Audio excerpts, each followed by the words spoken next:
Hello everyone, Para here from the Paradox Brothers YouTube channel.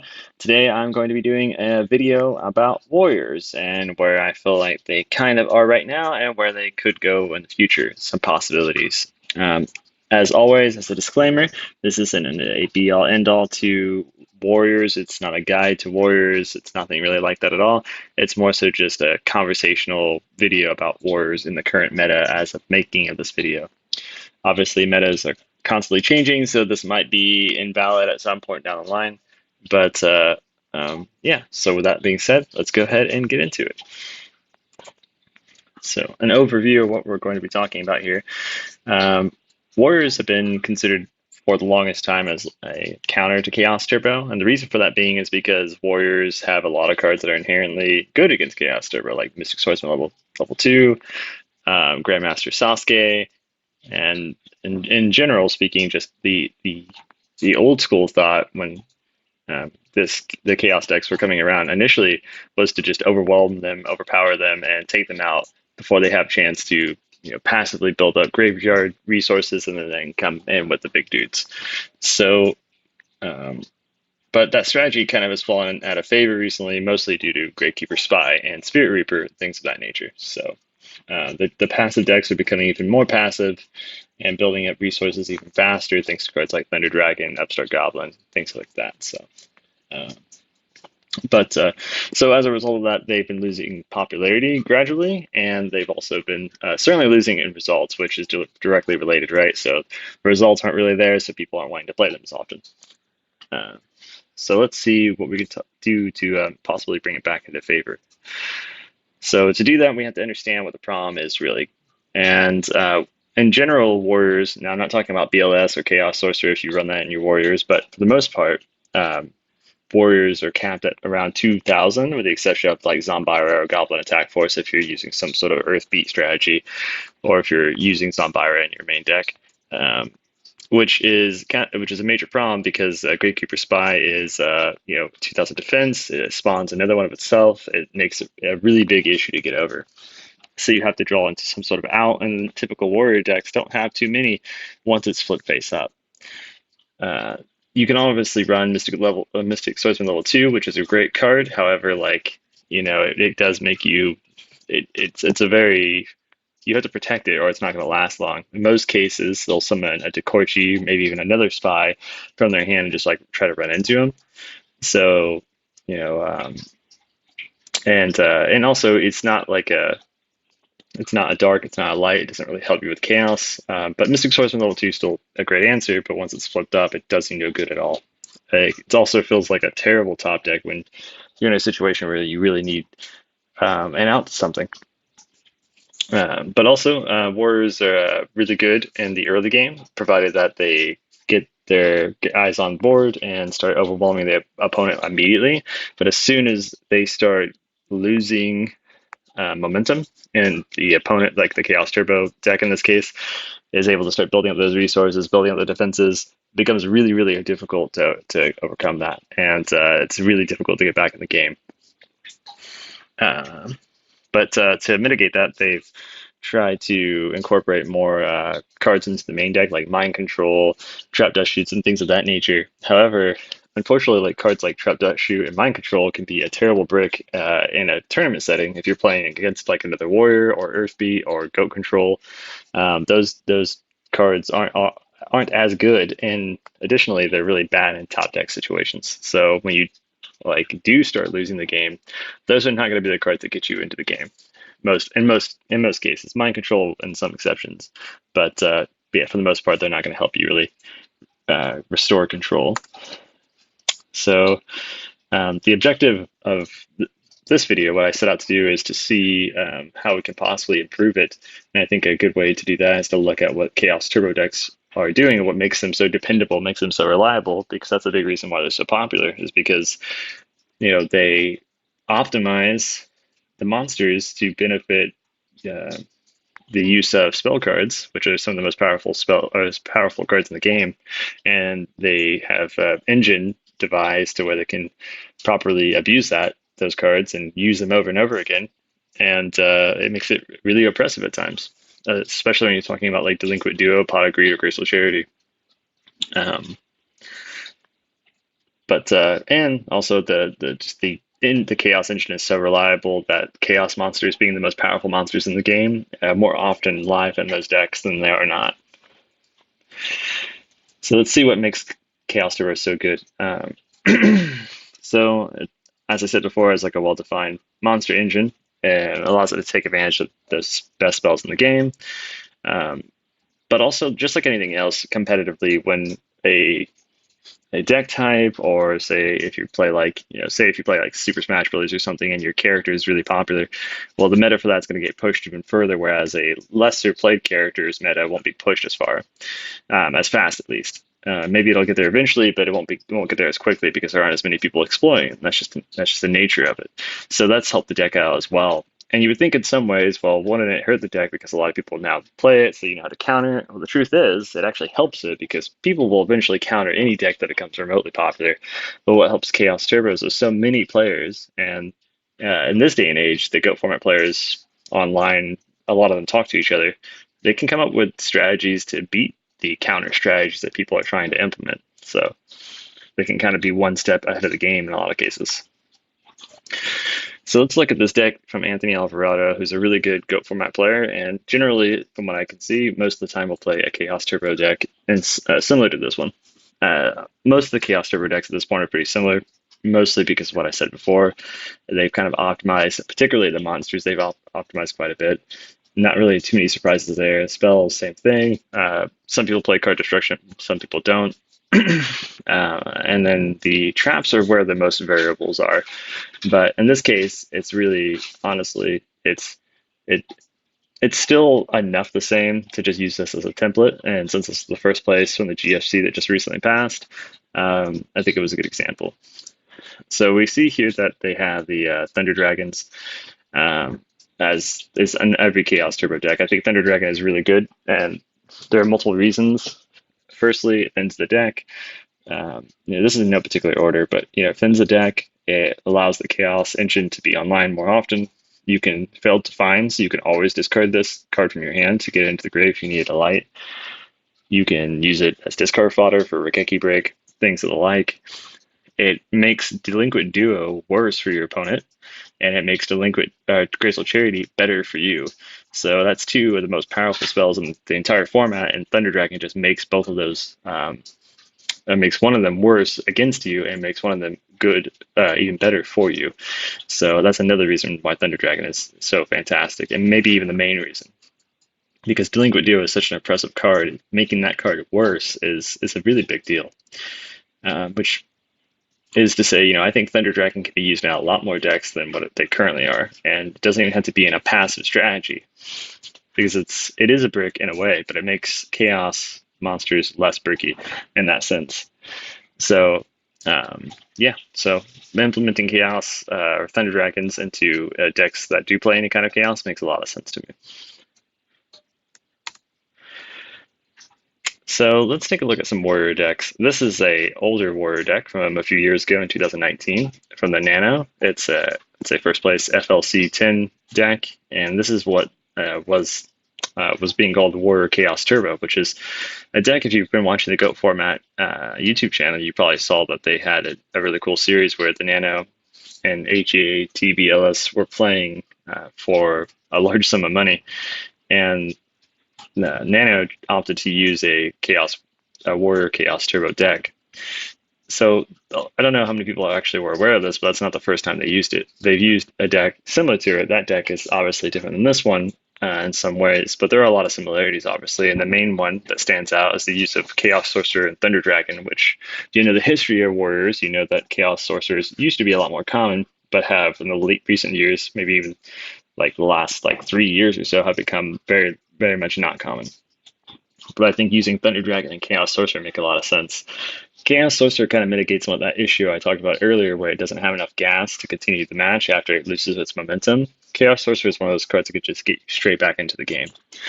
Thunder Dragon really allows you to facilitate that. It also protects you against duo, whereas you don't have to necessarily set your entire hand. Now, I know Solemn Judgment is at 3 in this Warrior deck, and maybe some people view that as mandatory in all Chaos decks, and maybe in some ways I mean, in some ways it should be, but I don't think you necessarily had to play three Solemn Judgments. Now, a lot of Warrior players, including when I play Warrior, will set my entire hand because Solemn Judgment will protect the back row, and then you have no cards in your hand, and your Blade Knight gets bigger. Well, in this case, the Nano, for example, has like three Thunder Dragons that are probably not going to always have one or less cards in their hand to get the Blade Knight up, so they don't have too many Blade Knights, just have the one. Now, I will say this was a deck before Gatekeeper Spy became the most popular monster to run in Goat format next to BLS. So you don't see any Grandmaster Sasuke. So if you look at their more recent deck from the Goat format channel, which you should go watch that series, you'll see that they changed this to fit that current meta. This is a more recent deck from the GFC 21. This is the highest placing warrior, I believe, which Ptran XP or Ptrax P, I'm not sure how they pronounce their name, but you'll see that they have a lot of answers to Spy and to flip monsters in general. So they have the 3 Blade Knight, obviously, to try to cancel out normal flip monsters. And they have the 2 Mystic Swordsmen to get rid of any flip down face monsters. But the Grandmaster Sasuke is there to take care of the Spirit Reapers and the Spies, along with the Tribe Infected Virus. So they have a lot of answers to Spy, which is good because the reason why Spy became so popular is because it really hurt the warrior decks directly because, as I said before, if they don't win early, they usually don't win. But this will help you kind of get over that wall a little bit faster.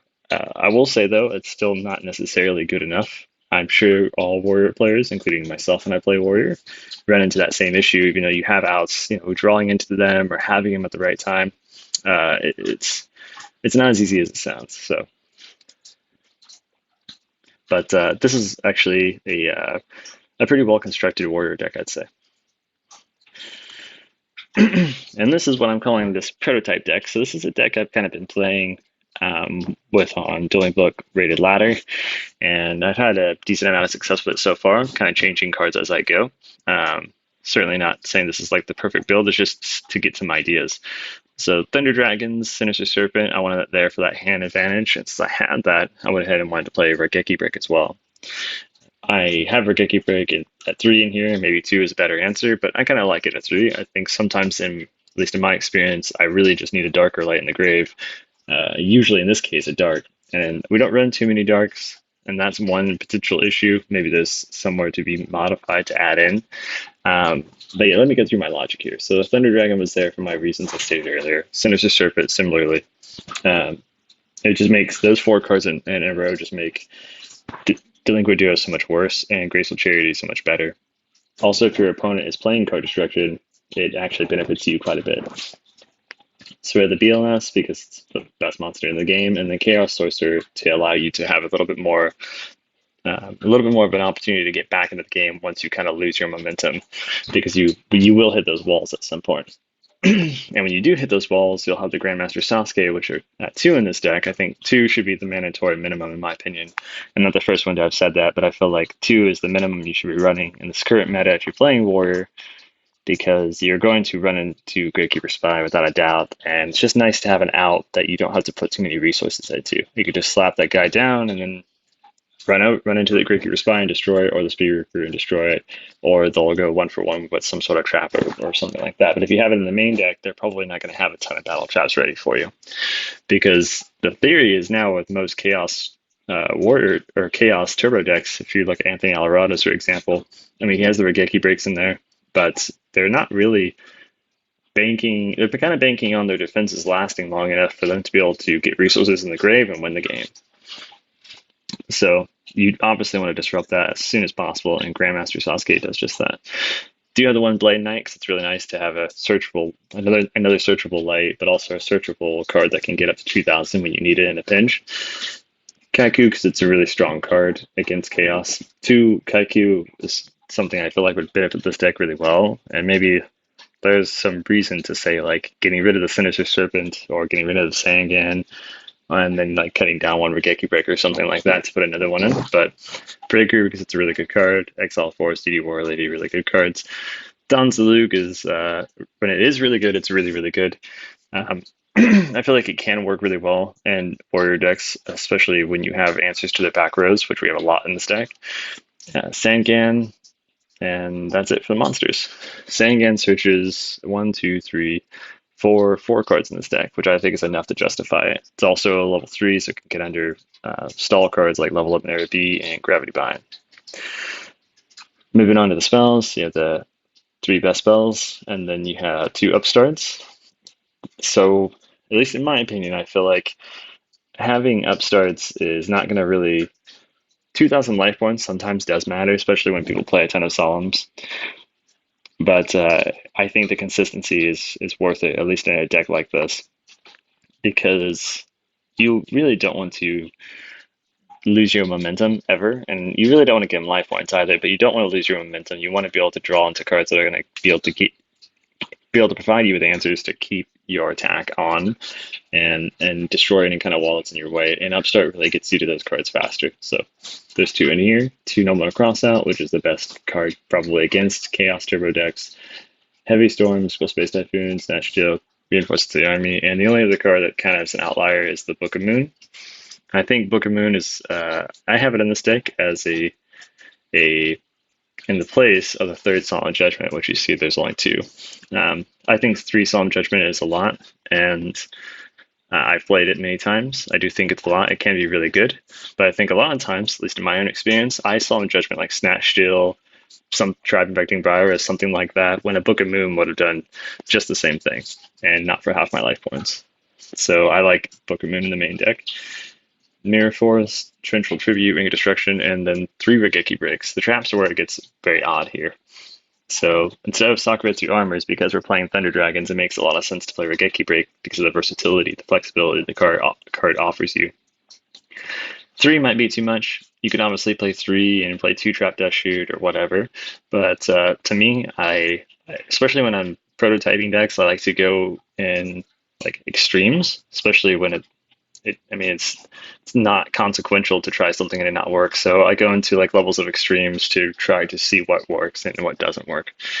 Speaking of that, 1 Trap Does Shoot, and as a format, it's only at 1. It's a phenomenal card in that format, and I think it's a really, really good card in this format as well. But people generally play it at 2 or 3. I think 1, for me, I like it at 1 because if you do draw it early, if you delinquent duo your opponent and then Trap Dust Shoot them immediately, that feels like, you're going to probably win if that happens. To me, when I do that to people, it doesn't feel very good, and it doesn't feel very good when it's done to me. But that's not the reason why I only play 1. You only play 1 because drawing it when you're losing and you're losing hard is an awful feeling. And I think as good as it can be quite bad too. So, but I think 1 Trap Dust Shoot makes a ton of sense. 2 Solemn Judgment, I think 2 is plenty. People use this card kind of quite recklessly, in my opinion. They use it to just negate everything. You should really be pushing for game with this card. You should be able to account for your resources when you're playing a warrior because you don't recur them very well, like other decks do.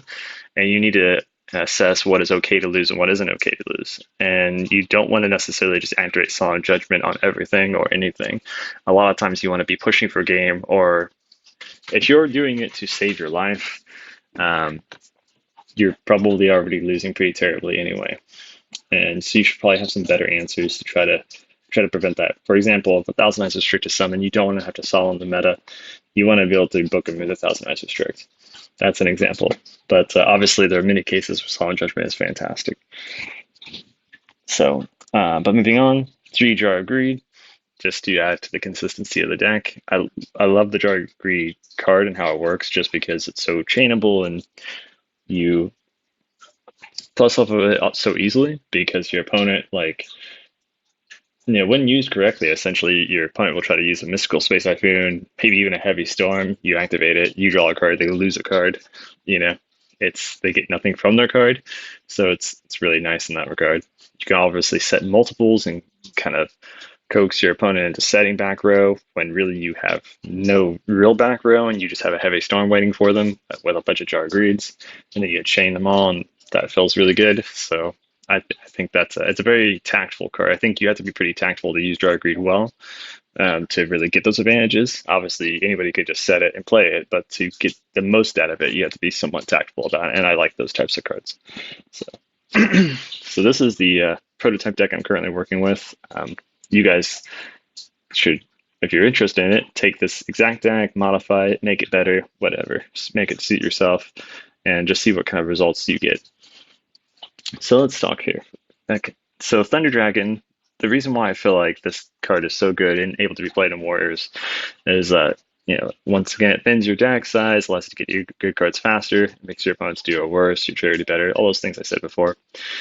Um, but it's just like it adds a certain stability to the Warrior decks that didn't exist. Warrior decks that played a Chaos Sorcerer before, I feel like they stopped playing it because they started to not have the resources to play it. But Thunder Dragon really helps you keep those resources.